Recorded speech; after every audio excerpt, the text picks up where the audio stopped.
friend time. Hey guys, welcome back to the Tea Party Podcast. It's the podcast where you find new friends and new music. This week I'm joined by a brand new group made up of songwriters and producers with cuts from artists like Keith Urban and Cassidy Pope, even Kevin Costner and Drake Bell. And now they've decided to team up and create their very own band. Let's welcome to the show Scott Lindsay, Brett Boyette, and Troy Johnson, or as they like to be called, the Nashvilleins. Gentlemen, how the heck are you? Hey! Great. How are you doing? Hey, that's what I like to hear, guys. You are rocking and ready to go. Excited. I love it. Enthusiasm. We got it. Great. Well, we'll tee off with the Nashvilleins right after this. It's time to tee off with Ty and today's guest, the Nashvilleins. Here comes the first four. Okay, guys, jumping right into it with the first four here. We're going to do a little bit different than we normally do. We got to improvise. Normally, I just give, I've got one artist. I give them four questions. This time, we'll break it up. I'll give each one of you guys one question, and then I'm really interested in the fourth question, so I'll let all of you guys answer that. Sound good? Yeah, absolutely. Okay, here we go. Question number one for Scott. If you couldn't be in the entertainment industry, what job would you have? Oh, I'd probably be a school teacher. That's what I was doing before I got my first record deal. So I'd probably still be right there in the classroom. Were you writing music while you were a teacher? Oh, yeah. I started writing music when I was about 8 years old. My dad's a songwriter, and he was hanging out with a guy named Tommy Collins, who wrote Roots of My Raisin Run Deep, which Merle Haggard recorded, and New Patches, which Mel Tillis recorded.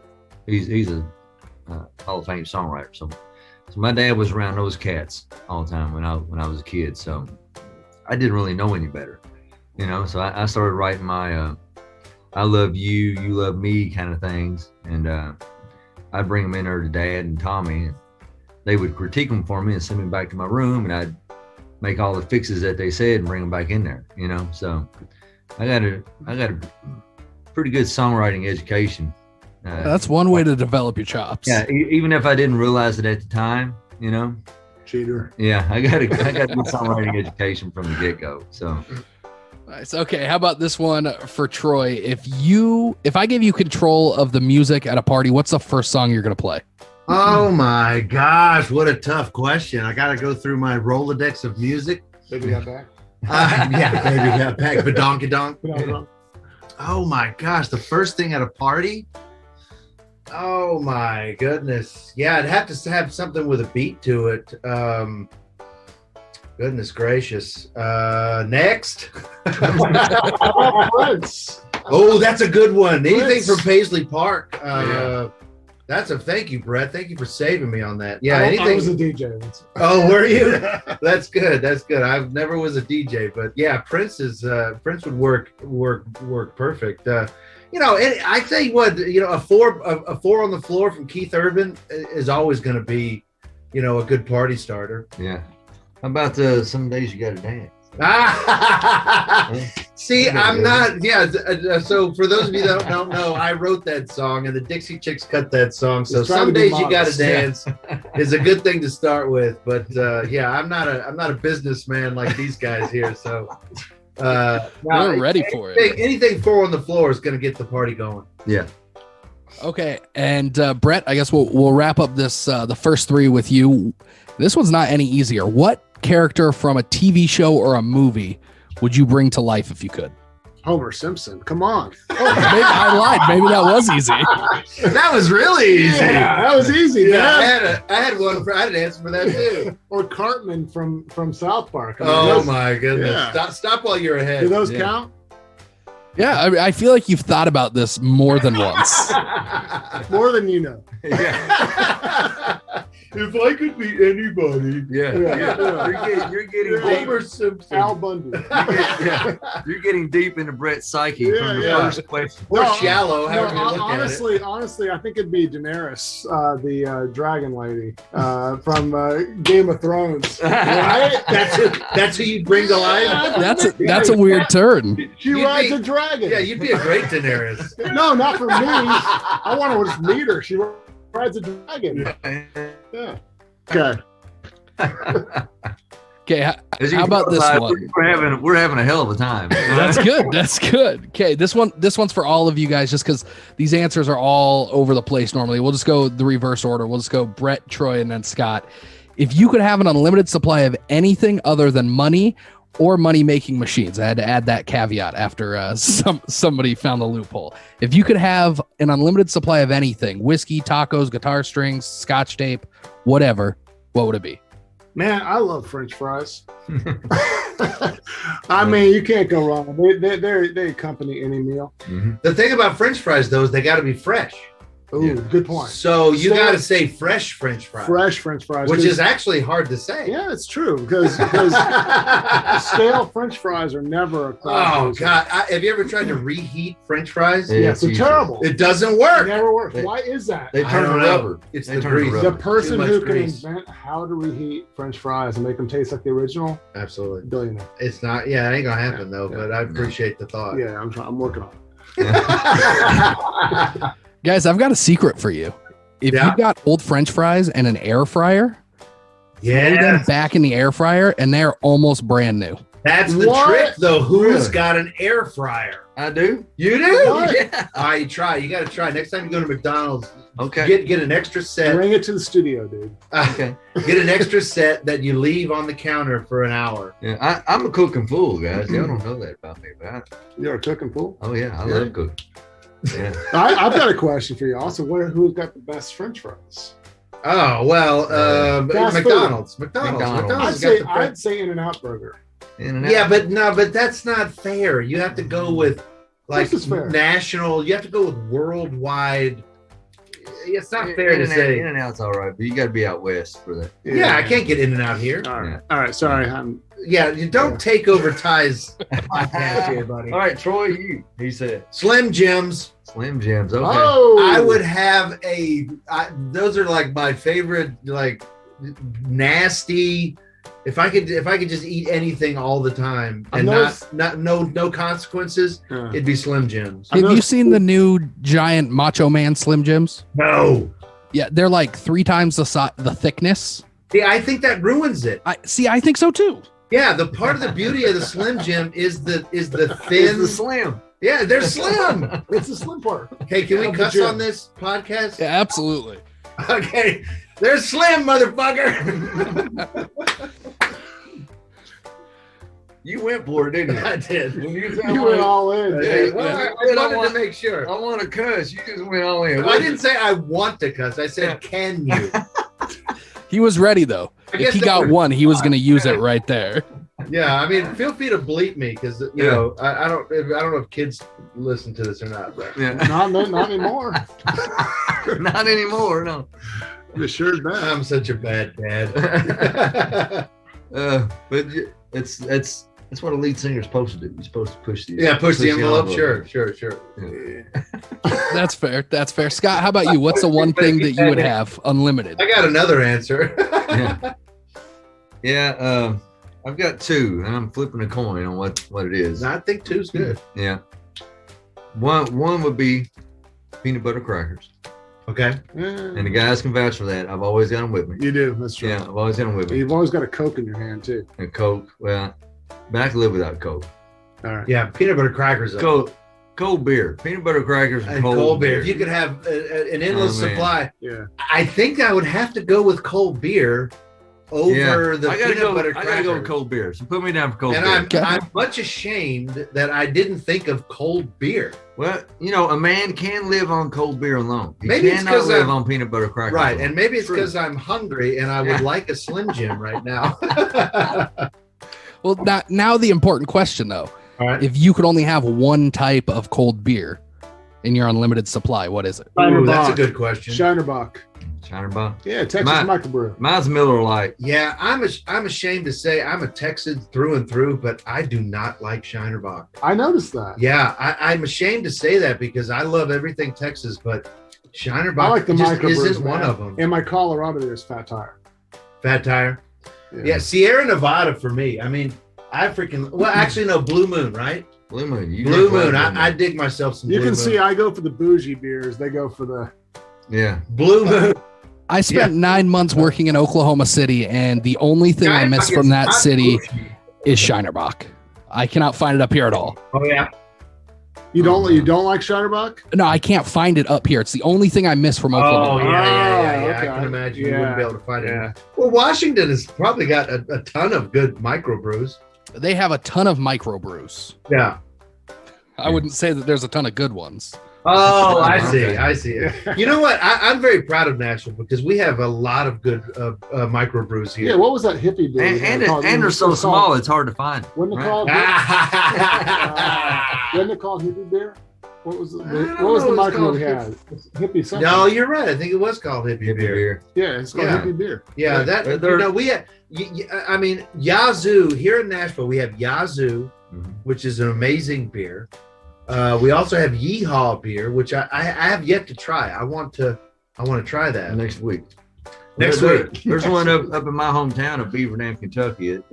It's just a bar. It's called Uncrafted Territory, and they make several different kinds in there. Yeah, but we've had one of them. It's pretty good actually. Yeah.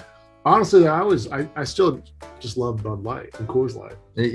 Miller Lite's I don't like light. If I'm going to do Budweiser, I'm going to do Budweiser Red. Yeah. You know, we could go on about beers. I don't even know if they call it. So we're giving you a whole lot more answer than you really asked for. That's okay. People hear from me enough on here enough. Answer than the question. People are tired of hearing my voice, so the more you guys talk, the less they have to listen to me. These are all things that are beyond our writer. Well, guys, thanks for playing along. That was the first 4 brought to you by JA Motorsports. But now I want to talk about the reason that you guys are here, about the Nashvilleins, about the music you guys have coming out. And before we get into a couple of songs you guys have, one that you have coming out on May 14th that I'm really excited to let everybody get a taste of. Give everybody kind of the background of how you all ended up together. Okay. Well, sure. I was actually composing a movie in LA called Forever My Girl. And I was working on the soundtrack, and I was friends with a guy named, am still friends with a guy named Tim Gates, who wanted to write for the film. And he was bringing out with him a writer that he was friends with named, Scott. So we set up a writing session and we wrote for the movie, and song didn't make the movie. Yeah. I'm getting over that slowly. Yeah. And when I was working on the demos for the soundtrack, I was working with a demo singer, which I had not met in person, named Troy. So that's me. That's this Troy guy. Johnson. This guy right here. Yeah. And Scott and I started talking about. I had this idea for a band called Nashvilleins, and kind of a dark country sort of cinematic approach to country music.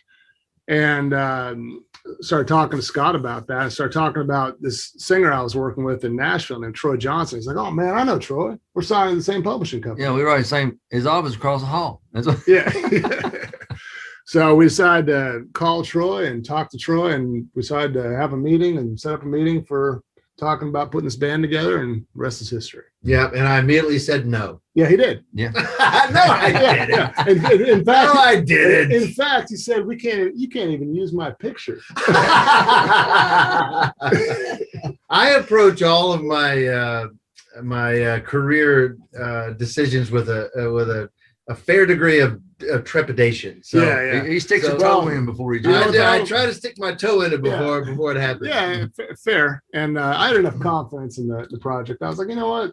That's fine, Troy. We'll see if you want to be a part of it. Yeah. And here we are. Yeah, and a better decision I have not made.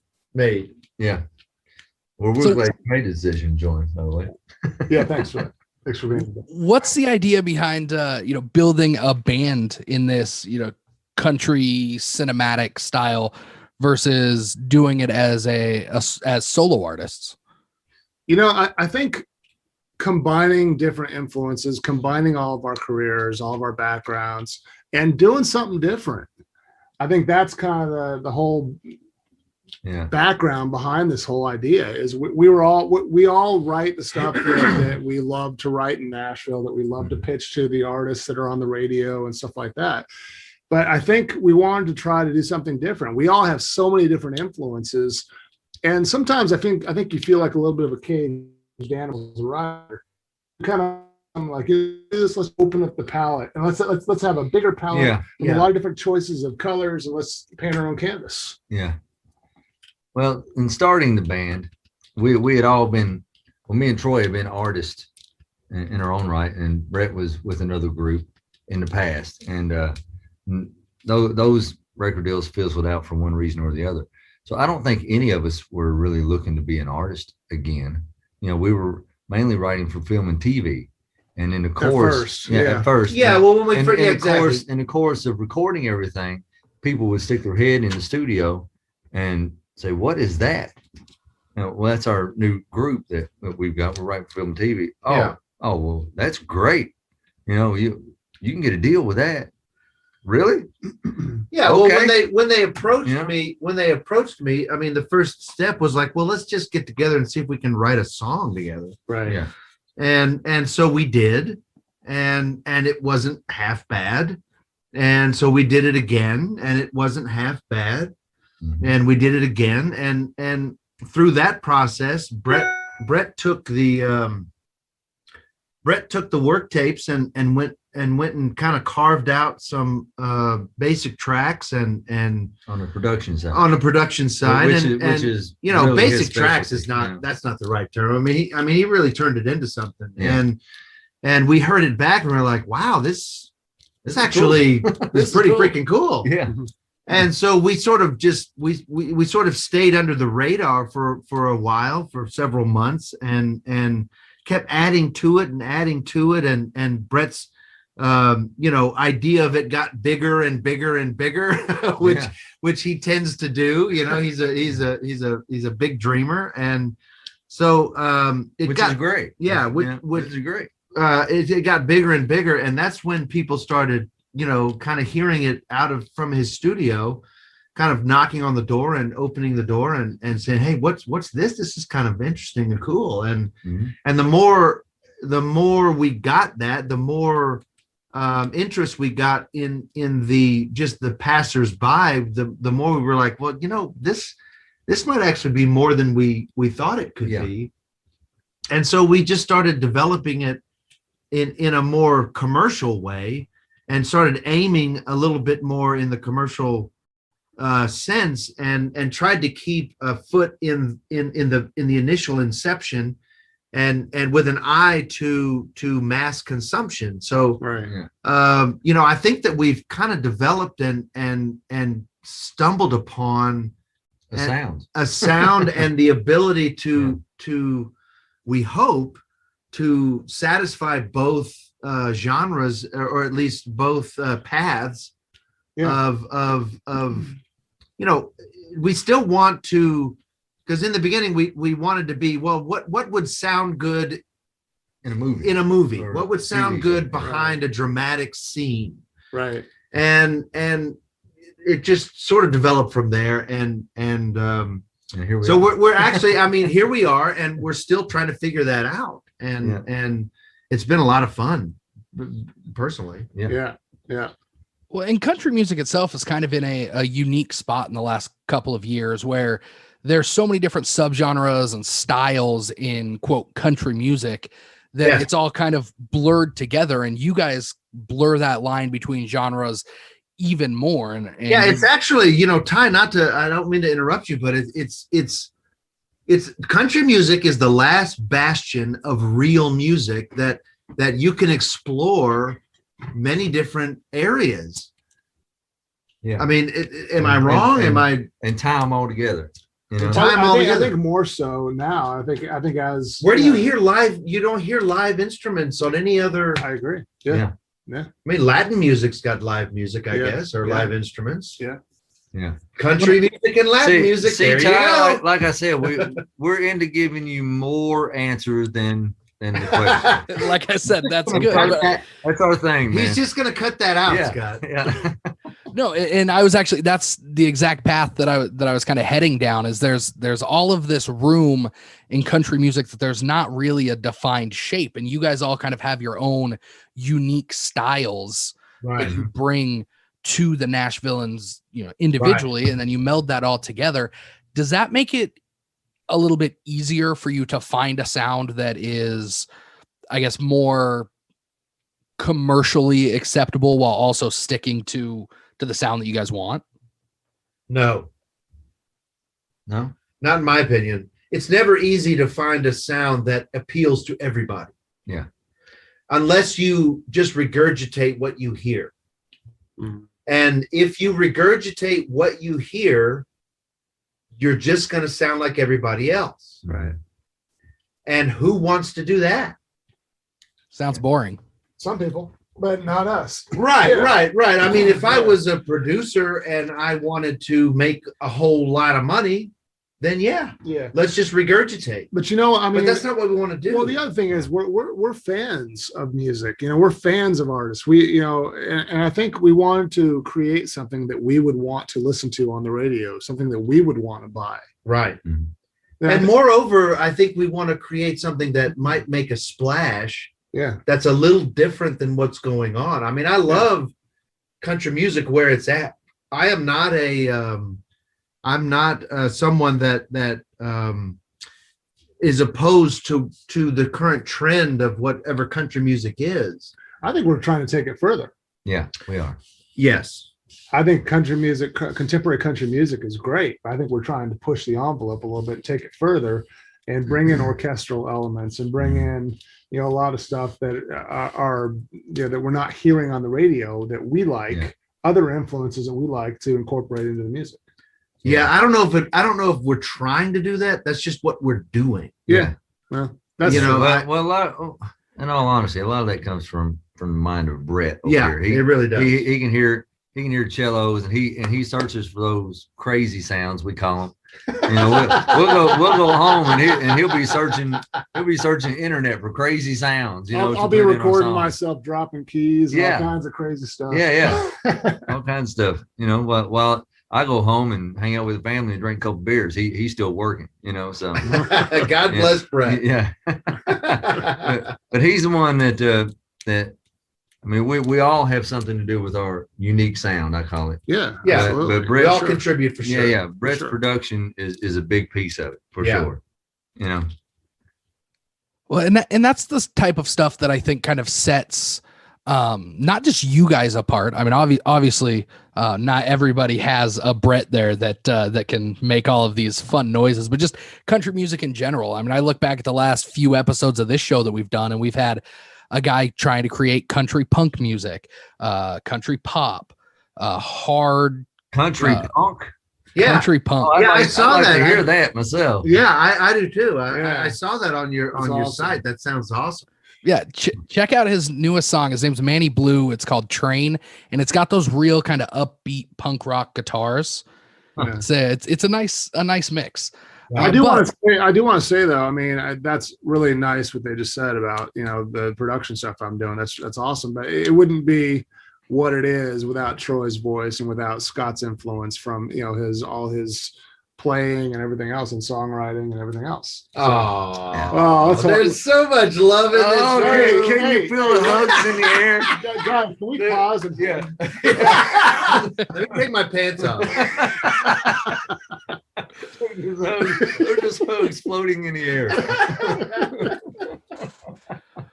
Well, geez, I think we've been teasing everybody enough about the sound. I think it's time we probably let them hear at least one song. I've got it's called Tumbling Down. It came out back in March. Give everybody the story of how this song came about and what the writing process was like. Well, this was the second song we ever wrote. That's right. Yeah. And I think we got together. I think I had the melody or music or I something think- like I think that. you had I don't know. I think you had That's the a riff. good question. You had the riff, the chord change, Yeah. and Yeah, and I think the progression was. I think was- I started yes. the lyrical idea, and Troy took my first couple lines, and boom, and we were off to the races. Yeah. Right. I think It's one of the. something It's like one of that. the many songs we've written in C. Yeah. A minor, C, When you find a key that you really like, you just kind of Yeah, stick you with it. just dig into it. Yeah. I don't think we realized that till we were recording. Yeah, "Hey, right. This one's in relative Right. minor. This one's in C. Right. Well, Yeah. we started making the list of everything and trying to figure out how to put everything in a record. And was like, wait a minute, Yeah. All of these are in C. Yeah. Whose idea was that? But Anyways. when we sit down and write, I mean, we know. I know. We're all three in the room. It's everybody's song. you know? Yeah. It's an equal. Well, this was early on, and Yeah. we were still kind of Figuring going each other for out. no, you know? we were still going for the cinematic. cinematic feel. And so what I think what bridges the gap between what the work tape was and what is commercial or accessible is that clap track that you found that turns it into a more up-tempo type of It sound. feels more up tempo than it is. Yeah, really. Yeah. Yeah, 'cause Yeah, we didn't it write was- it the way that it turned No. out. Yeah, it was a clap track loop kind of thing I found that I started manipulating it. It's kind of, which is Yeah. what I usually do. I'll take it and kind of twist it around and Yeah. try different plugins on it and try, and we add our own haze to it. And we, Right. so it's that kind of thing. And it modernized it and just made it a little bit different. Yeah, it turned out really good. And I remember we were working with the guitar player, Tom Vukovac, who's like one of the top session guys in town. And I kept thinking like Mark Knopfler, Brothers in Arms. And you nailed it. Yeah. And that's kind of what I was telling him. I was like, man, I just really like that Mark Knopfler approach Yeah. to And this he song. nailed it. I mean, he nailed it. that idea that you had to give to him nailed it. And he, being Tom Vukovac, Mhm. Yeah. nailed the sound. Yeah. Yeah. So there you go. So take it away, Ty. Well, yeah, here, let's let everybody take a listen to it. This one's called Tumbling Down. It came out in March by the Nashvilleins.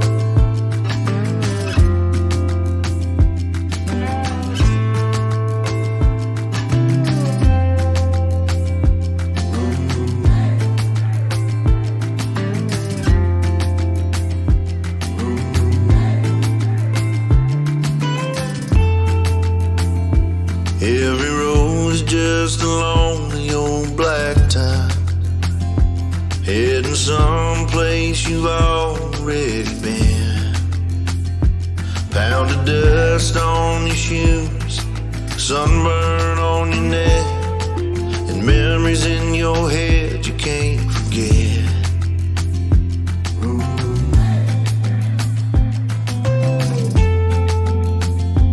Every step is like I'm climbing up a mountain.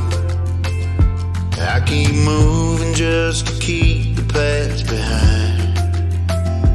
I've been fighting through the pain just to end up in the rain. I've almost given in too many times.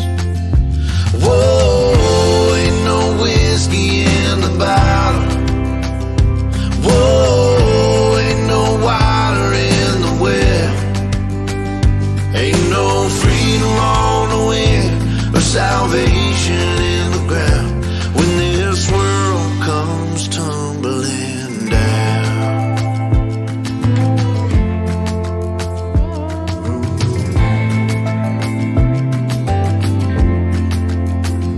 She's the early morning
That one was called Tumbling Down by the new group Nashvilleins, a brand new group made up of Troy Johnson, Scott Lindsay, and Brett Boyette. And fellas, you've got a new song coming out here in just a couple of weeks, but this one wasn't written by you guys, right? Tell everybody about Who Don't. Yeah, Who Don't was a song, is a song that was written by the late Andrew Dorff, who was a huge songwriter and personality in the Nashville community, in the Nashville songwriter community, who tragically passed away in 2016. Yeah. And his dad has been a good friend of mine and actually got my start and gave me my start in film and TV in Los Angeles in about 2001. I started working with him on a show called Reba. Steve wrote, Steve Dorff wrote Cross My Heart, Yep. George Strait, #1. Every Which Way But Every- Loose, yeah. Through the Years by Kenny Rogers, and tons and tons and tons of #1 hits. And he's composed multiple films, TV shows. And he had just moved to Nashville. And I said, hey, I saw you moved to Nashville. And he's like, yeah, come over to the studio. So I went over and was hanging out with him, and I played him the Nashvilleins. I said, hey, this is my new band. And he knew Troy and our singer. And I was like, hey, check out a couple of the tracks we've done. He was like, oh my God, this is such a cool project. I love this. He's like, I've got some of Andrew's songs I've been holding on to, and for just to find the right band. And I think you guys would be great. There's a song called Who Don't, I think you guys would be great for. And, normally we write everything, we produce everything, but this track Andrew wrote and Steve produced it, and we're honored to have been on it as artists. Well, here we've got a little taste for everybody right now, just a little clip of the song. This one's called Who Don't by the Nashvilleins. Who don't?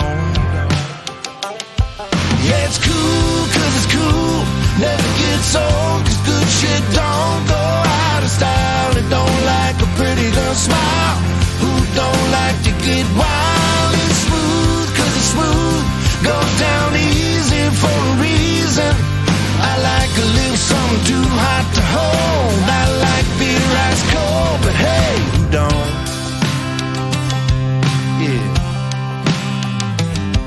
who don't? And you guys can hear the full version of that when it comes out on May 14th. And for everybody listening, we'll put a link to pre-save that song in the description of this podcast.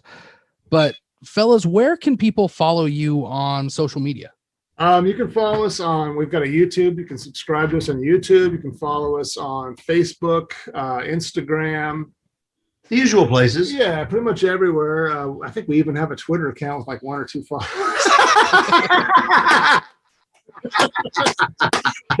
Yeah, none of us are on Twitter. No, we're not on Twitter. I mean, we're on Twitter, but we don't Not as a really band. do Twitter. Yeah, Yeah. not as a band. I yeah. go to Twitter to read news. Yeah. But yeah, I mean, like Troy said, all the usual places. I mean, we're out there, and we're definitely subscribed to our channels and everything else, and also follow us on Spotify. We've got Apple Music, we've got Amazon Music, we've got all the DSPs. Most Facebook and Instagram. and YouTube. Yeah, we're trying TikTok. Yeah, TikTok's That's an adventure. TikTok. That's an adventure. You're right. Yeah, That is definitely an adventure. you guys let us know how it's going, but we're on TikTok. Yeah. So is everything just at Nashvilleins? It's at Nashvilleins Band. Nashville's So- band. Yeah. Mostly it's Nashvilleins Band. So if you want to search for us, I would put in Nashvilleins Band and just make sure you spell it correctly. NASHVILLAINS. Yeah. Yes. And NashvilleInsBand.com as our website, and you've got access to all of our social media on that website. Yeah. And then you guys do something called the Nashvilleins Happy Hour. Yeah. What's that? Well, So- actually, sometimes it's called Happy Afternoon. That's a description of we start a little earlier than 5:30, but every Tuesday we have a Facebook Live thing that we do, and I think it goes to Facebook Live and it goes to YouTube at the same time, doesn't it? It does. Yep.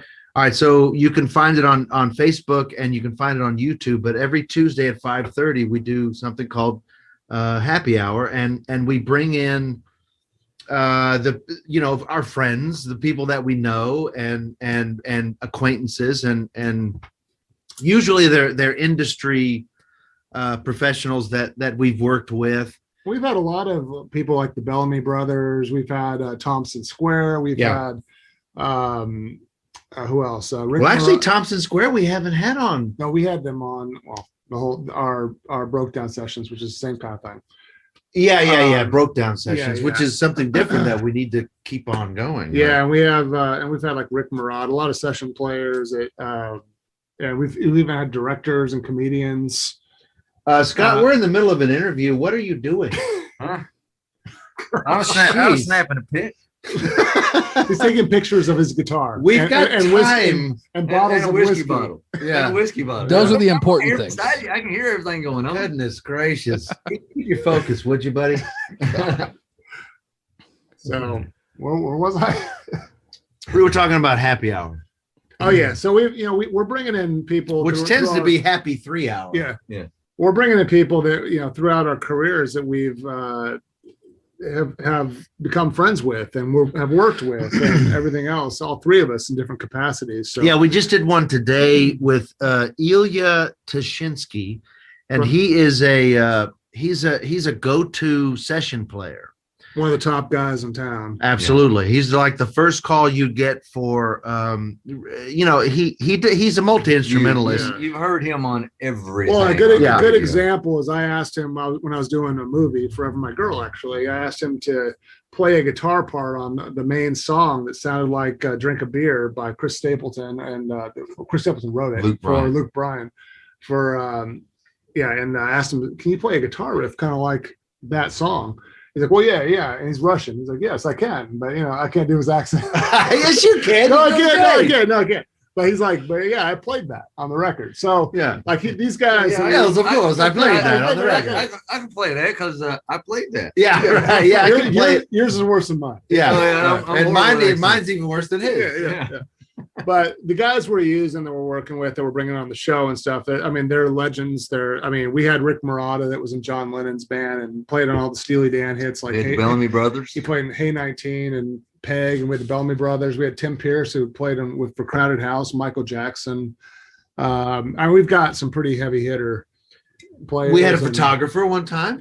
We had a director. She was a lot of fun. She worked with the Beatles, right? Yeah. We had a feature film director, Bethany. We had her husband, who's a well-known comedian from Chelsea lately. Mm-hmm. Kind of all over the board. Is there a certain time that happens? 5:30 p.m. on Tuesdays, Central.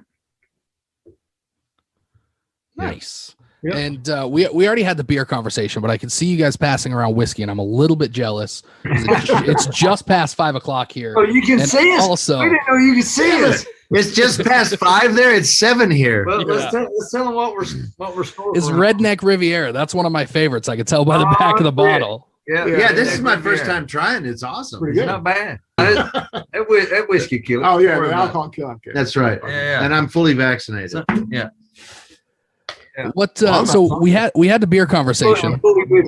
Give me the go-to whiskey for each one of you guys. Ooh, goodness gracious! Especially with Scott being from Kentucky. No, mine's Jameson. Mine's Jameson. Mine is Maker's Mark. Maker's Mark from all Kentucky. Good ones. Yeah. Maker's Mark is amazing. Yeah, is excellent. Yeah. Jameson, I like Irish whiskey. For a long time when I was younger, I did Woodford. Which is a little bougie. Bougie.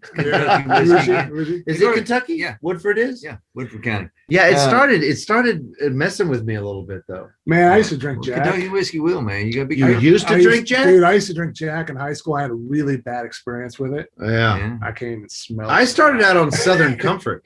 Ooh.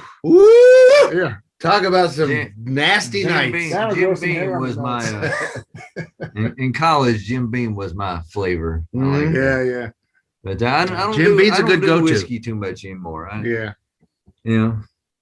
I'm a beer man now. You are a beer man. That's true. Yeah. It's probably safer that way. Well, what's that? What's your favorite? I'm a Pendleton guy. I've never even heard of Pendleton. What? Yeah, what's that? Is that some Washington? So that's actually an Oregon whiskey that's now, I don't know, they got bought, their distribution rights got bought by somebody national. So you guys might see it here shortly. Oh, is it still called Pendleton? It is. Boy, that sounds Ivy League. It does. That sounds way.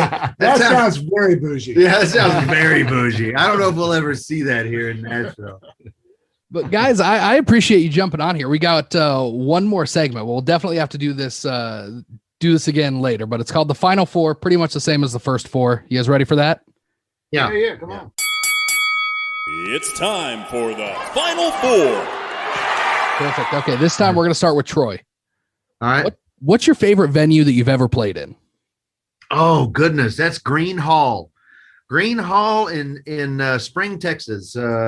Green Hall is the oldest venue in Texas. The wood floors are so I don't even know how to say it. They're sawdust. You don't even need sawdust to dance on these floors. Green, it's not spelled Gree, it's spelled Gruene. Green Hall. There's a German section in Central Texas that sort of the Germans kind of took over.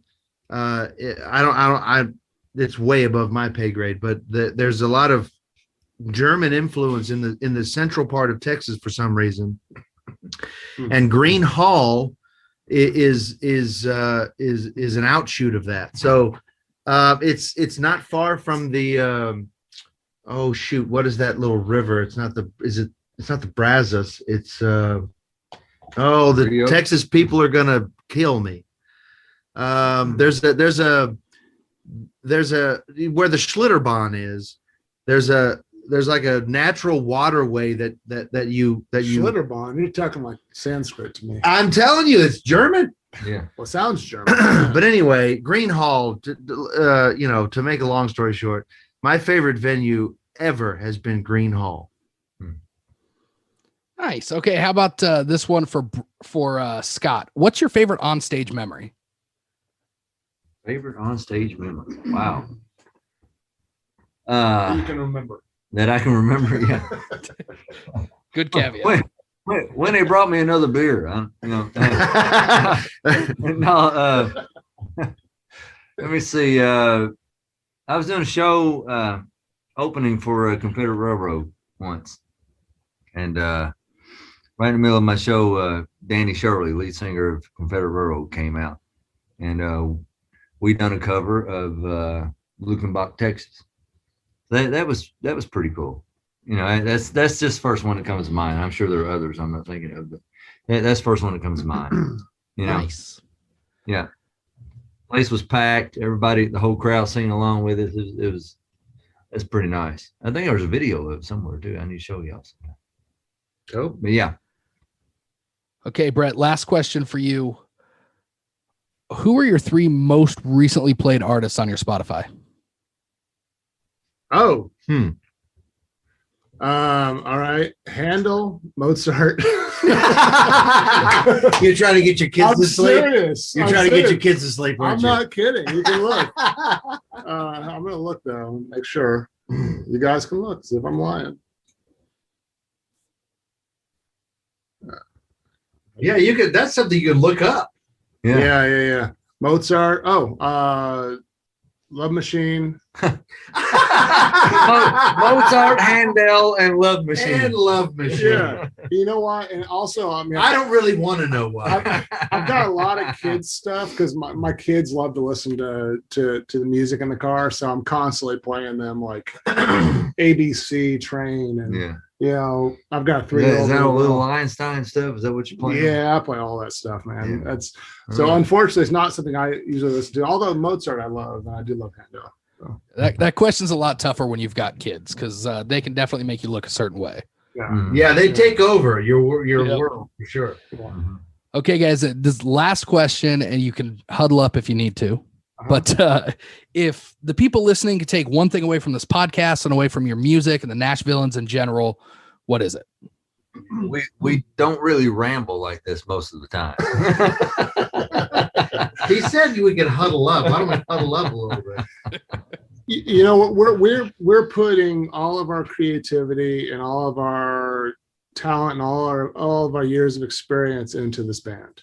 That's what I would say. I mean, we're putting everything we can into this band to make it, something different, something unique, something cool, something that is going to last, and something relevant as well with modern music. So I think I would agree with that. We have something unique, and we don't apologize for it. Yeah. That is a fantastic way to put it, fellas. Thank you so much for jumping on here. It's been an absolute blast. Yeah, thank you. Thanks for having us. Ty. Yeah, guys. And that was another episode of the Tea Party Podcast. It's a country music podcast where you find new friends and new music like the Nashvilleins and their upcoming single, Go. Go tee off on the like button at facebook.com/Tea Party Podcast. This has been a Tea Party Communications production. Theme music created by Jesse Quandt. Announcer voiceovers by Jay Gwynn. And as always, hosted by Ty Pisani.